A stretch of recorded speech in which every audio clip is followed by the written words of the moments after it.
Hi everybody and welcome to another video here with Ben. It's been a minute or two since last time that we talked, and today I want to talk about a particular book that I read recently, and the book is called Unreasonable Hospitality. Before we move in though, talking about the book, please make sure to subscribe and share with other people your content, or if you have any other questions or criticism, make it positive or make a good review if you like.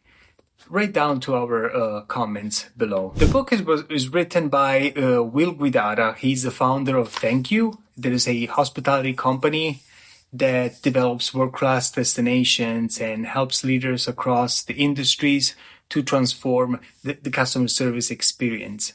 He's also the co-founder of 11 Madison Park, a high-end restaurant in New York, and also the Nomad. So in the book, Will talks about his experience in the restaurant industry since he was young. And he got exposed to this world very early in his life. And even at the age of 29, he was already running the 11 Madison Park location. So I was really struck by his experiences, because he starts the book in a way that for example, they were in their annual event where they were choosing the top 50 restaurants in the world, and he starts with the 50th place, and then he recognizes with his partner, basically his co-owner of the restaurant, that he needed to change something. He needed to change an approach. And this word came to him, unreasonable, and it was unreasonable hospitality, to go above and beyond to provide the best customer service experience for people, not just feed people food, but also give them an experience. And Will has his dad that is a really realist person, and he tells him every time Will is down or he goes through hardship, his dad tells him the truth, the way the reality really is.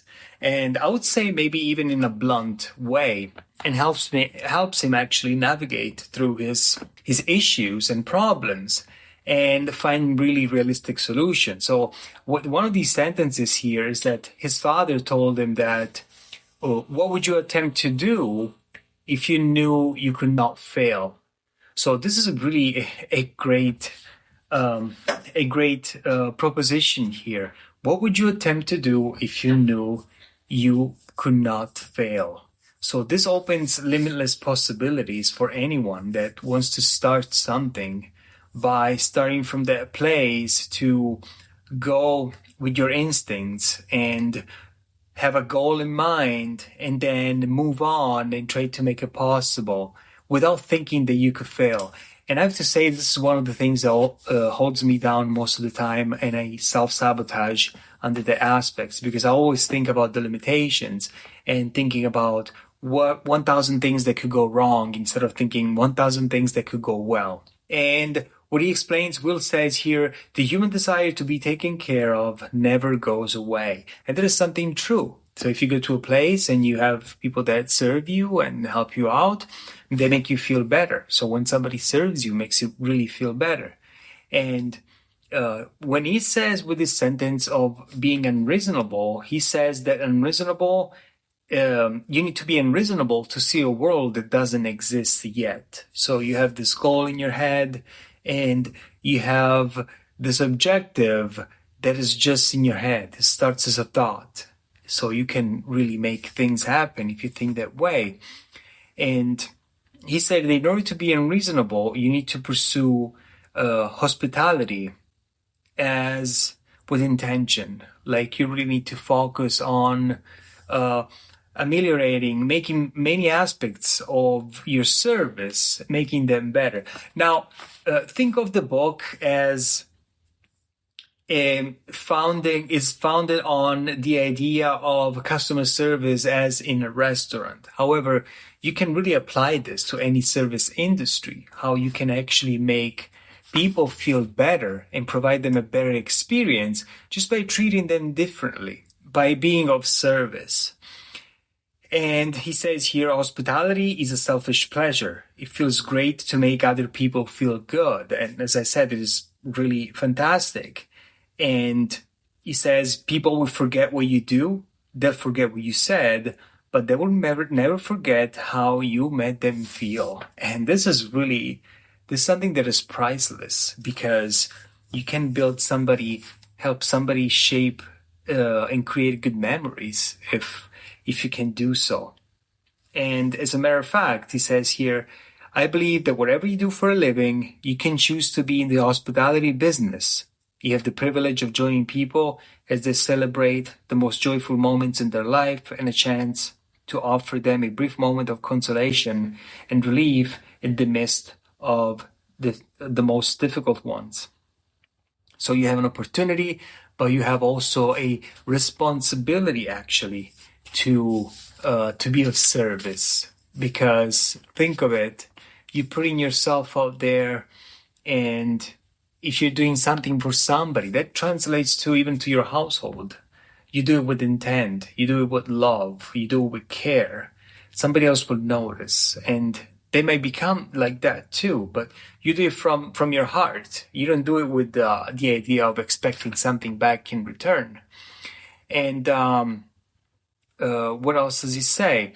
So what he does in the restaurant context, he talks about also how to manage people and the effects of how leadership can really shape a group and create a team of single-minded people that act like a well-oiled machine in this restaurant, for example, that they really end up working like clockwork, where everything is fine-tuned, where every little detail is taken care of, and people around observe this and see this machine working well together, that is made out of a team of people that have been chosen individually, that they bought into the mission. They bought into the goals of the restaurant. They bought into the kind of experience that they wanted to provide to other people. And he says here, a leader's responsibility is to identify the strengths of the people on their team, no matter how buried those strengths might be. And in this sense, that is true. That is true, because being a leader, you don't just tell people what boss people around. You tell them what to do. You don't just do that. So you sell the idea, this mission, that we're in this together, this sense of belonging, like moving forward toward what we want to achieve. In this case, for him, it was having a great restaurant.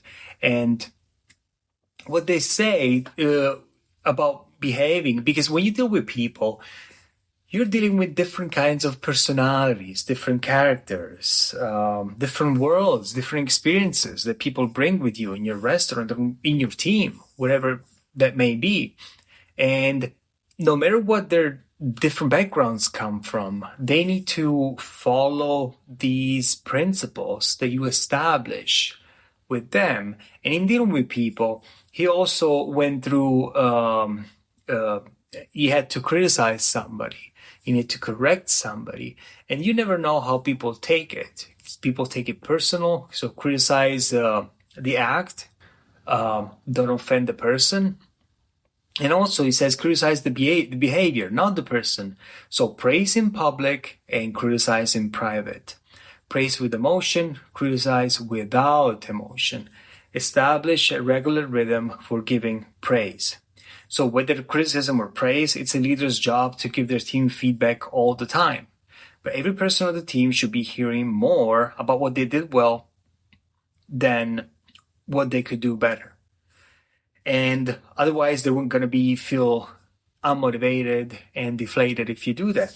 So I think it's something that has to do with human nature. So if you, your boyfriend, your sister, your brother, your mother, anyone, they do something good, and even Dr. Jordan Peterson says this, praise them, make them notice that you noticed. For example, I really like the way you folded your clothes for your kids, for example.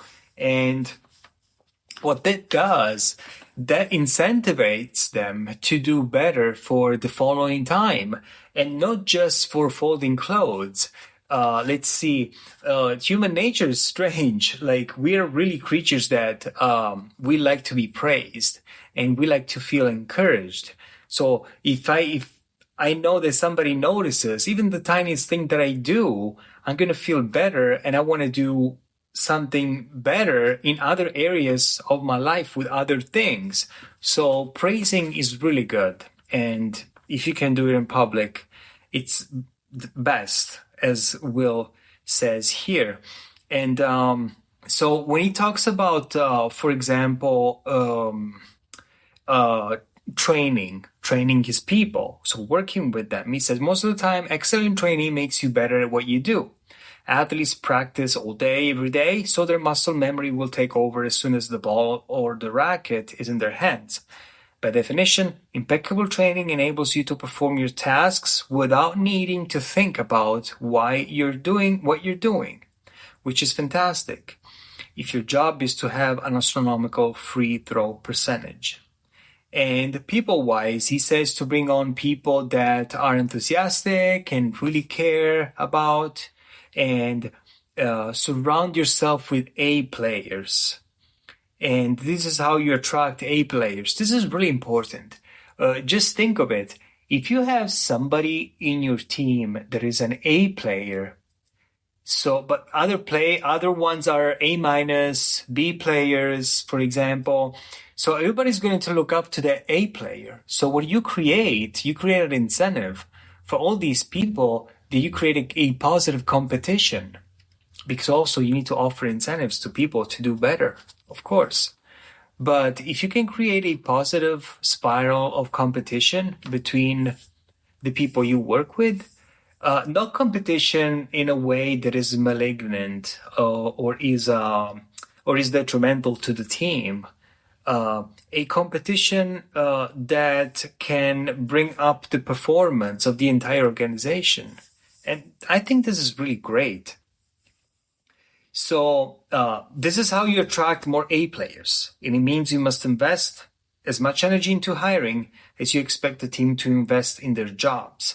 So you cannot expect someone to keep giving all of themselves if you just put someone alongside them who isn't willing to do the same. You need to be as unreasonable in how you build your team as you are in how you build your product or experience. So this is really fantastic, because just think of it. It takes mindfulness to choose the best players, to choose the best people. Because as I mentioned earlier, people buy to your mission, to the adventure, to the thrill, to the fact of belonging, to fact of saying like, man, I came into this great team. This is what we do. So we do this, we serve. And when he talks about how hospitality affects people, he says that hospitality elevates service not only for the person receiving it, but for the person delivering it.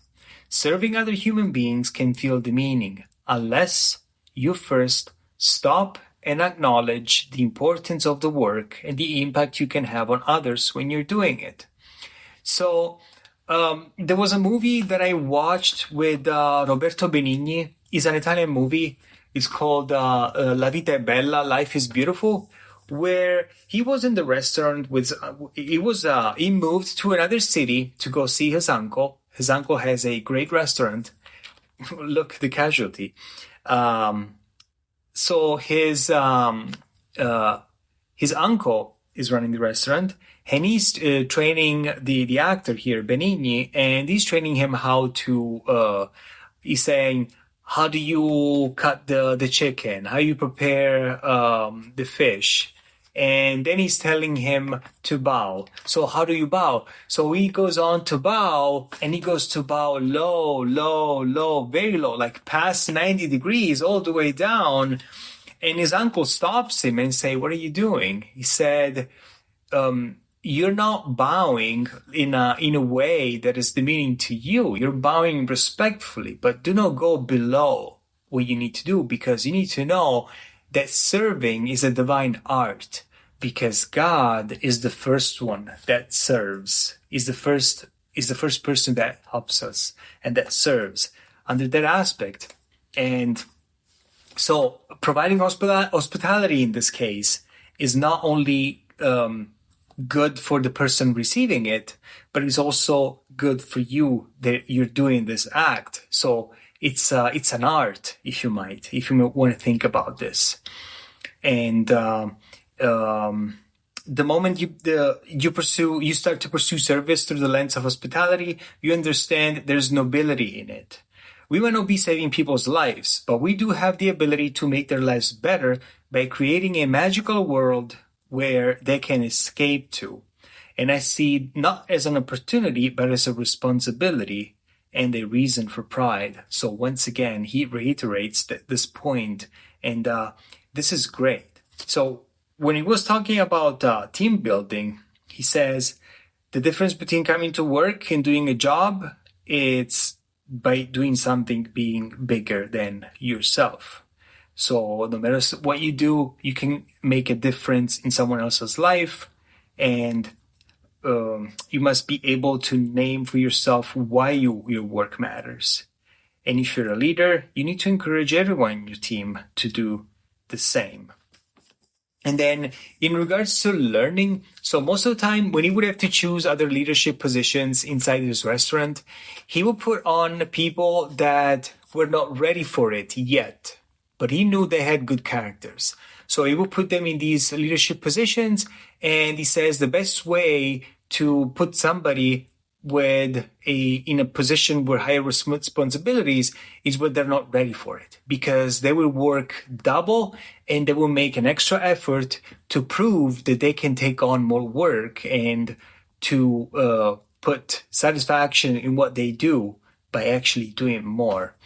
And I think this is true, because even if you're not ready for it to take on something, you're really going to find out when you're actually putting yourself in the position, in the job, even if it's something that is going to stretch you. And for example, the same thing when we wanted to increase our ability in something. So for example, if you're learning a skill, learning a piano, you become proficient, for example, playing 10 keys. All right, let's say an average 10 keys, okay? And you get to a point where you're comfortable playing 10 keys with a piano. But what if a teacher comes and tells you, well, now you need to learn another 10 keys and you need to get up to speed? So what happens is that you will struggle for the first hours, but then you will just say, oh my God, I don't know how to do this. But then you will learn, and slowly you will catch up and learn more skills and more and more and more until you actually get up there and learn how to play the piano a little bit better, because you will have the foundations of your 10 keys that you learned, and then you just learn and you go up and you will do more. So to a certain extent, the responsibility is also fuel, because it pushes you to become better and better and better, slowly and with time. There's another great phrase that someone in the book tells Will, and it is that nothing in this world can take the place of persistence. Talent will not. Nothing is more common than unsuccessful men with talent. Genius will not. Unrewarded genius is almost a proverb. Education will not. The world is full of educated derelicts. Persistence and determination alone are omnipotent. And this is testament to Will's experience, because throughout his years at the 11 Madison Park, he calls it EMP most of the time to abbreviate, they went to become to have 4 stars in the New York actually, what was it, New York Times 4 stars as best restaurants in New York. And then they went on to have a Michelin star, and then generally they give Michelin stars once a year. That will be actually the quality of the restaurants, the service, the food. Like this is like an evaluation that the top restaurants in the world get, and the top is to get 3 stars. And they used to give 1 star for every each year. But what happened is that with 11 Madison Park, the service was so great that one year they gave them 2 stars. So they actually reached 3 stars. And in the matter of persistence and determination, they kept on getting better and better and making the service at the restaurant like really fine-tuning every little thing until they were 50th best restaurant in the world. They climbed up to the 20th position, then climbed up to the 10th position, then climbed up to the 3rd position, and then one year finally they got up to the first place as the best restaurant in the world. And there's great and fantastic in how they did this. They were also creative by reinventing different processes in their service. And it says here, creativity is an active process, not a passive one. And what you do, you start with what you can achieve. It's insane. It's been fantastic to read this book because it shows you at the end that everything that he did in his restaurants, it actually could be applied to any other place. And he tells the story of when, for example, as an example to go above and beyond, there was a couple eating at the restaurant, and they asked the waiter if the champagne that they had in the refrigerator at home would actually pop, because it was going to be a few hours till they would go home. And they actually asked this couple the keys for their home, so they would go home and take the champagne off the fridge, so it would not explode in their fridge. So they just really went above and beyond.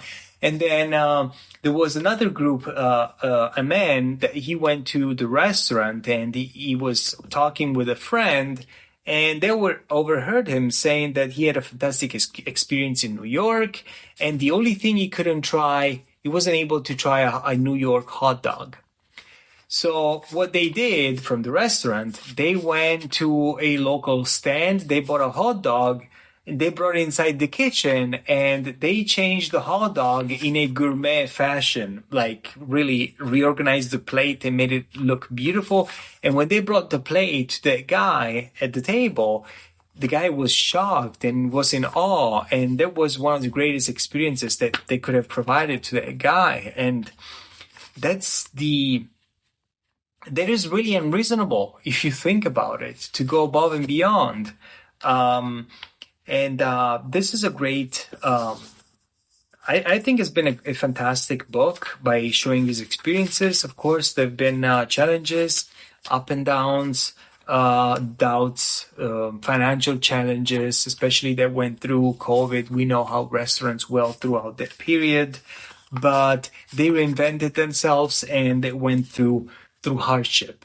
And that was what pushed them to innovate, to create, and to adapt overall. And all these things we can apply to our lives, or to any profession or job that we apply ourselves. And even what I'm trying to say is that many people shit on their jobs they have because they think their jobs are beneath them, because they deserve more. In reality, though, where you are, it's up to you. And you're the one that can make really a difference by changing and becoming something different, by learning more skills, or even changing your attitude that makes somebody else's day better. And by applying yourself and being consistent on a daily basis, you can really change and make your life, your situation, a little bit better. So what I would say is that if you think your job is beneath you, try to be apply intent to what you do, to every single thing. Try to go a little step above and beyond. Try to smile more, to be more courteous with with the people around you. To a better job, to establish a good relationship with the people you're serving if you're in the service industry. But I think overall, everybody's serving somebody in any profession you do. And it's not just about buying or selling somebody's behavior or courtesy. You don't need to flatter people. You can try to be honest, to make an effort to be honest and truthful about it. This will not only make other people's lives better, but it will make your day better. And maybe it will make you start to appreciate what you do. And because even if you're really looking to change something in your life or in your job, you want to change jobs. Well, let me tell you, you got to do a better job in order to, a good job, in order to have a better job. And in a certain way, this is if you need to outperform and do better, and in order to have something better. So I'll just leave this to you. Leave these three things. You gotta be before you can do, and before you can have. So be a better person with what you do. Be truthful, be honest, do your best you can with what you have at your job in order to do better and perform better, in order for you to have and accomplish your dreams one day. Maybe I went a little bit off with the last part, but unreasonable hospitality, we can do it one step at a time. I will see you next time. Thank you for tuning in. Bye.